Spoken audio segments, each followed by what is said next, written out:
Ooh, 'tis that time of year again, so dust off those skeletons in your closet and dig up your granddad, for it's time to get spoopy. Real-life incidents that inspire horror films are strewn throughout the genre. A creepy killer dude like Ed Gein is silver screen gold. But what about the inverse of this idea, when films themselves inspire real-life horror stories? Well, that's what we're here to explore. So with this in mind, I'm Jules for WhatCulture.com, and this is a list of 10 horror films that eerily came true. Number 10. Scream. Wes Craven's Scream became an instant classic when it was released back in 1996, as it provided a satirical take on the slasher genre's many cliches, and resulted in a refreshing, highly original horror film. Despite its comedic elements, however, the film also inspired several real-life murders. In January 1998, 16-year-old Mario Padilla and his 14-year-old cousin became the center of a media frenzy surrounding what was referred to as the Scream murder. His cousin Ramirez confessed to helping hold down Padilla's mother, as Padilla himself proceeded to stab her 45 times. They confessed to being inspired by Scream and its sequel, and to planning a murder spree after purchasing 2 Ghostface costumes and a voice changer like those used in the film. Number 9. The Conjuring.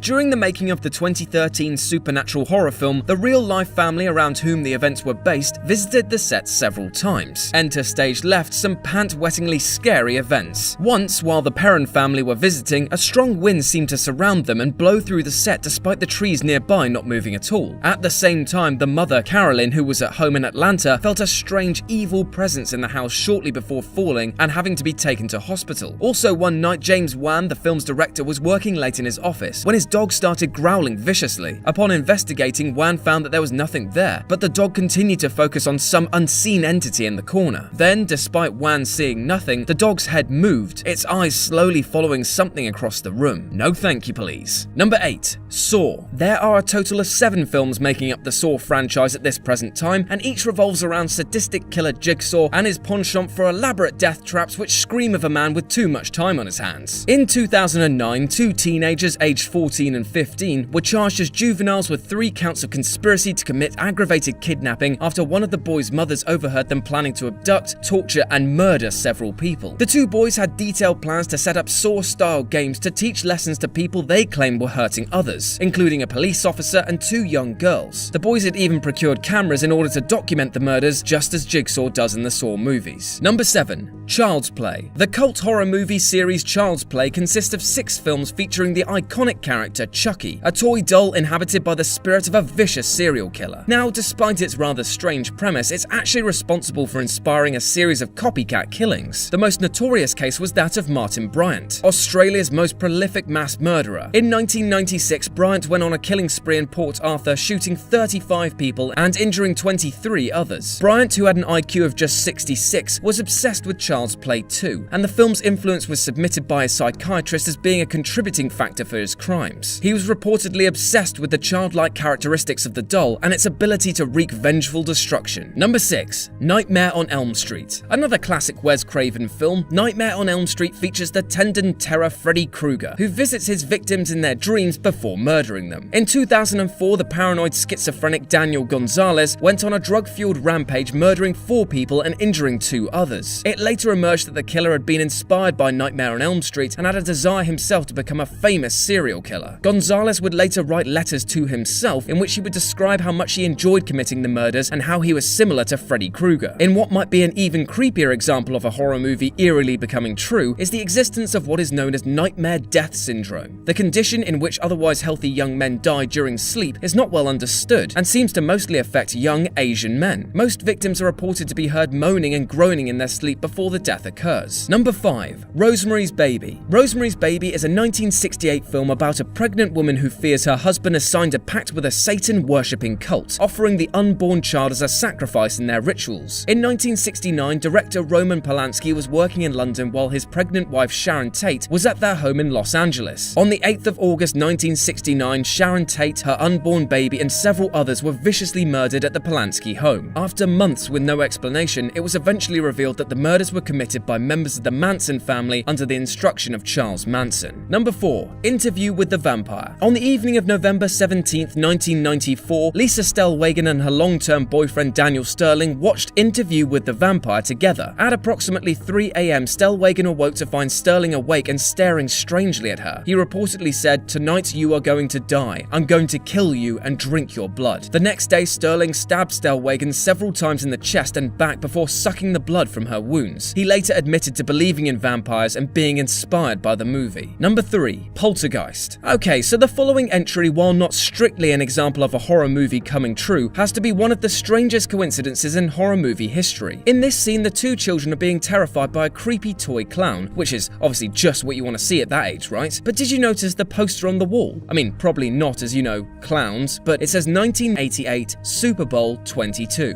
Now, there's nothing particularly strange about a young boy having a Super Bowl poster on his wall. It's that this film was released in 1982, 6 years before Super Bowl 22 would air. What's even stranger is what happened 6 years after the film's release. On the 31st of January 1988, Heather O'Rourke, the actress who played the little girl in the film and its sequels, suddenly became violently ill. The next morning, she collapsed and paramedics had to be called. On the way to hospital, she suffered a cardiac arrest and after resuscitation was airlifted to hospital where she died later that day. She was just 12 years old. But do you know what else happened on the 31st of January 1988? Yes, you guessed it. Super Bowl 22. Number 2. Queen of the Damned. In 2002, Alan Menzies murdered his friend Thomas McKentrick after watching Queen of the Damned over 100 times. Menzies claimed that one night he was visited by Akasha, a female vampire in the movies. He claimed that she ordered him to kill people and in return she would award him eternal life as a vampire. Menzies went on record to state, "In general terms, she started off having conversations with me, and it ended up that I basically agreed with her that if I murdered people, I would be rewarded in the next life." After Menzies stabbed his childhood friend with a Bowie knife and beat him with a hammer, he drank his blood and ate some of his flesh before burying him in a shallow grave. The body was found 6 weeks later. And number 1, The Possession. The Possession is a 2012 supernatural horror film produced by Sam Raimi. It is based on the story of an allegedly haunted diebuck box. The film star Jeffrey Dean Morgan claims to be a skeptic, but had to confess to some strange things happening during the making of the film. Lights would continually blow during filming despite there being no apparent electronical faults, and several times the set would become freezing cold without explanation. The strangest incident was a fire that broke out in the storage facility housing all of the film's props. An investigation could find no cause for the fire, ruling out arson or an electrical fault. The prop diebuck box used in the movie was among one of the items destroyed in the fire, and upon hearing this, the owners of the real diebuck box offered to bring it to the set. But after being spooked by various strange events, the crew and cast declined the offer. And that's our list. Got any more horror stories that came true in some form? Well, let us know about them in the comments section below. And if you want to spook me with your horrifying words, you can do so here or on my personal Twitter, RetroJ with a 0. If you enjoyed the video, then like, share and subscribe for more. As always, I've been JulesWhatCulture.com and I'll see you soon.